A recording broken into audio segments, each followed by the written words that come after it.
sometimes you end up in spots where you actually know how to meet the need potentially better than the person who's asking for a need to be met. So like a couple of years ago, I had the opportunity to serve with high schoolers in Washington, D.C.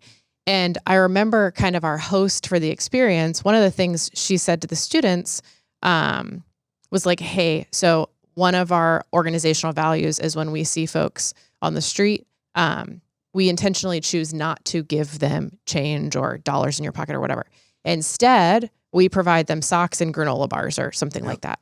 And the heartbeat behind that was like, hey, that is a way that we are still meeting a need that we believe is actually also helpful. And so like, I think sometimes too, like if you can get in a unique situation where you also understand more about the need, you might be meeting the need better than like at first blush, if you will.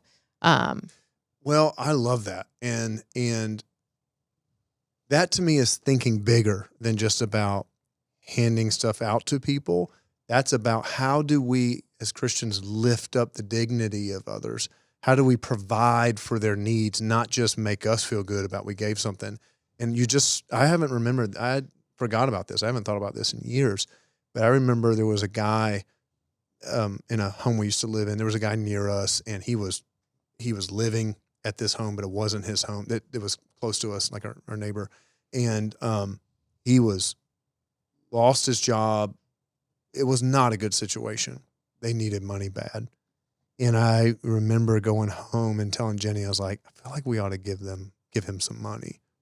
And then we started thinking about it, and we're like, oh, he's really good at detailing cars. So I went to him, I was like, can you detail my car? And I paid him a good amount of money for that.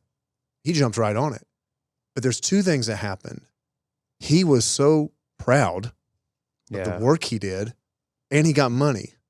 And that was, sometimes it's like that. Maybe that's the difference between sometimes charity is like just getting, there's moments for that. Like you got to just triage something. Yeah. That's that gas couple. I think the couple that ran out of the gas, like you just got to treat, they need a hotel room tonight. This was a little bit more in depth. This was like, no, there's ongoing sustainable, there's dignity I want to give this guy. We want to give this guy.